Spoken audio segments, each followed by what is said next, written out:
এই ব্যক্তি আমাদের সাথে এরকম কাজ করেছেন, তাই আমার সাথে এমন হলো।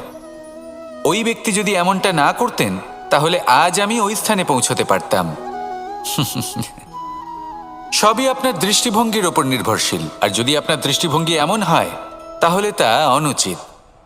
সত্যি কথা বলতে এই সংসারে ভিন্ন ভিন্ন ধরনের মানুষ আছে। এটা আপনার ওপর নির্ভর করছে কিভাবে তাদের স্বাগত জানাবেন। একবার ভাবুন, আমি আমার দুটো হাত সামনে নিয়ে এলাম, দুটো মুঠো খুলে দিলাম। দুই প্রকারের মানুষ আসবেন, কিছু না কিছু দিয়ে যাবেন। এই মুঠো যদি আমি বন্ধ করে দিই তাহলে না কেউ আমাকে কিছু দিতে পারবে, না আমার কিছু যাবে আসবে। নিশ্চয়ই বুঝতে পারছেন এই দুই ধরনের ব্যক্তি কারা এবং তারা কি দিয়ে যান।